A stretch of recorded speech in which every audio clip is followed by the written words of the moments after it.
전도서 11장 9절에서 12장 8절의 말씀을 통해 오늘을 살아가는 나에게 주시는 하나님의 지혜가 무엇인지 함께 묵상해 봅시다.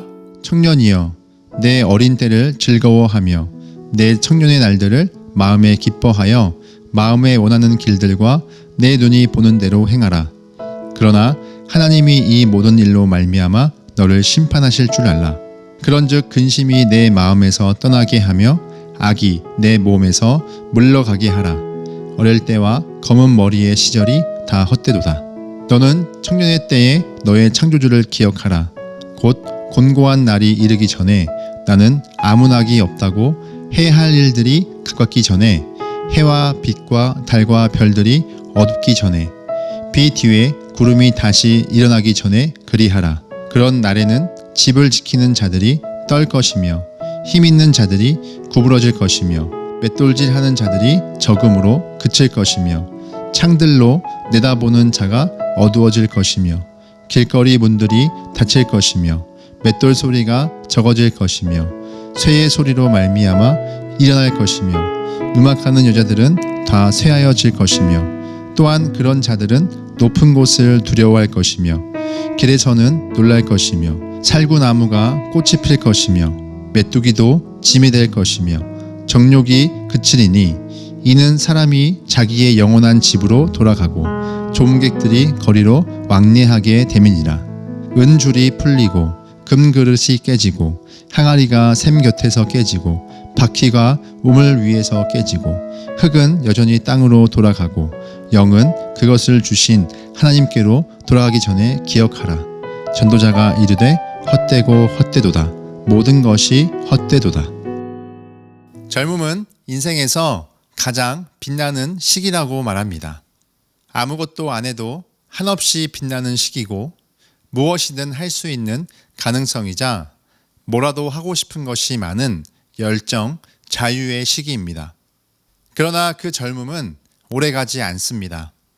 마치 새벽 햇살이 곧 정오의 뜨거움을 지나 서서히 저물어 가듯 청춘은 곧 노년으로 이어지고 열정은 점차 절제와 한계로 바뀌게 됩니다. 인생은 그 누구도 피할 수 없는 쇠락의 길을 걷습니다만 청년의 때뿐만 아니라 노년에게도 창조주를 기억하라.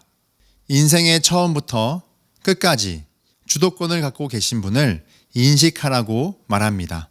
11장 9절에 청년의 때를 즐거워하며 내 마음이 원하는 길들을 행하라며 인생을 마음껏 살아보라고 합니다. 이는 원하는 대로 다 해봐라가 아니라 가능성과 아름다움을 충분히 누리라는 격려입니다.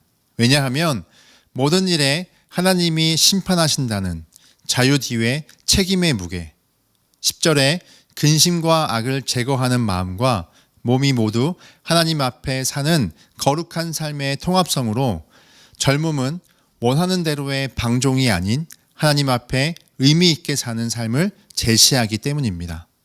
즉, 자유와 책임, 기쁨과 절제, 열정과 방향의 경계 속에 살아가는 지혜를 청년의 때부터 배우라는 겁니다.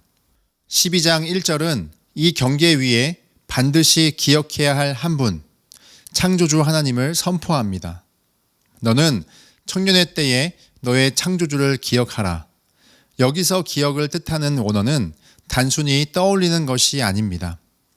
삶의 중심에 하나님을 두고 살아내라는 뜻입니다. 그래서 하나님을 기억한다는 것은 지금 내 삶이 내 거가 아니라 하나님께 속해 있음을 인정하고 그분의 뜻을 따라 살아간다는 전인격적인 반응입니다. 자기 주장이 강한 청년의 때일수록 더욱 하나님을 인식하라는 겁니다. 그리고 2절부터 8절까지 전도자는 인간 존재의 쇠락을 한 편의 시처럼 묘사합니다. 모든 표현은 신체적 노화의 은유일 뿐만 아니라 인간 존재 전체의 쇠락을 드러냅니다. 점점 기능이 멈추고 외부 세계와 단절되며 결국 흙으로 돌아가는 죽음으로 향하는 인생의 물리적인 쇠락인 죽음은 상징이 아닌 진짜 현실임을 전도자는 가감없이 드러냅니다. 또한 이 묘사를 통해 청년의 때가 얼마나 짧고 소중한지를 역설적으로 강조하기도 합니다. 그래서 청년기 역시 지나가는 계절입니다. 짧으면서도 인생에서 가장 아름다운 시기인 젊음 속에 더 늦기 전 창조주를 기억하는 겁니다. 단순히 신앙을 가지라는 말이 아닙니다. 인생의 모든 시기를 설계하신 분이 창조주요. 그분을 기억할 때만 삶 전체가 의미를 갖게 됩니다.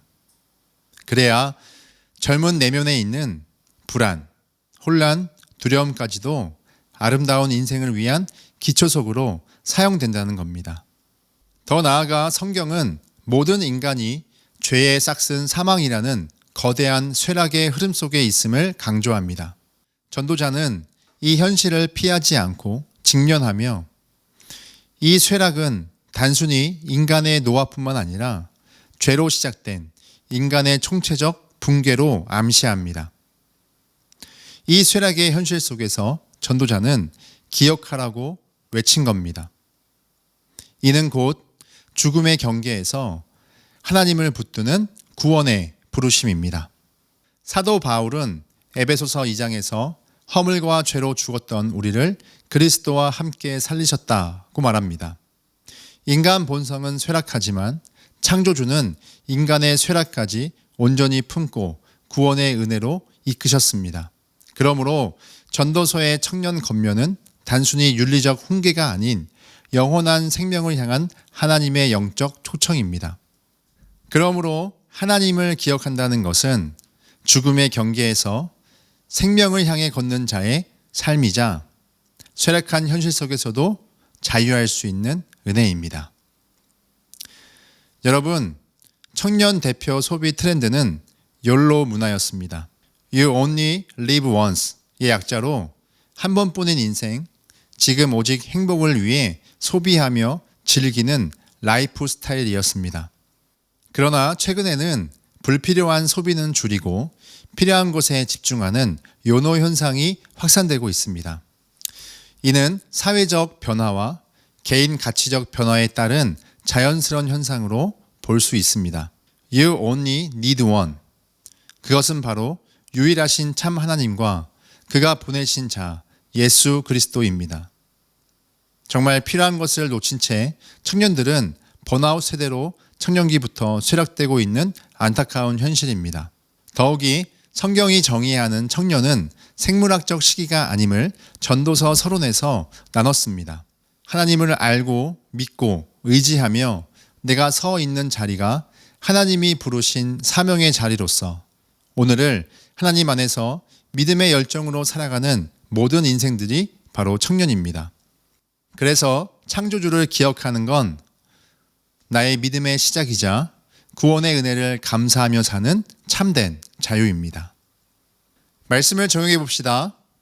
내가 만나는 사람을 하나님의 작품으로 바라봅시다. 전도서는 나를 지으신 창조주 하나님을 기억할 뿐만 아니라 내가 만나는 사람도 하나님이 만드신 존재임을 기억하라고 합니다. 보이지 않는 하나님, 그러나 나와 상대방의 관계 속에는 반드시 하나님이 존재하십니다.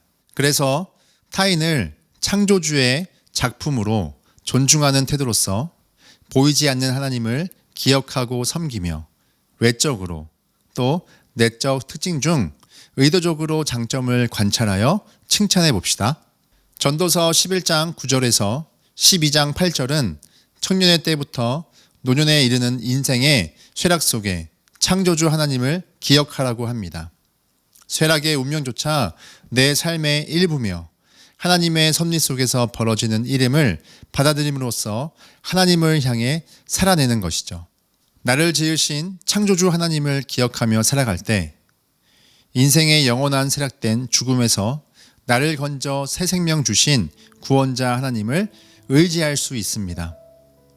그래서 저와 여러분의 오늘이 육신은 죄로 인해 쇠락하나 이 쇠락마저 힘껏 껴안고 생명으로 인도하시는 하나님을 인식하며 즐거워하는 인생, 죽음과 생명의 경계 속에서도 자유와 책임의 경계 속에서도 감사와 기쁨을 누리는 오늘이 됩시다.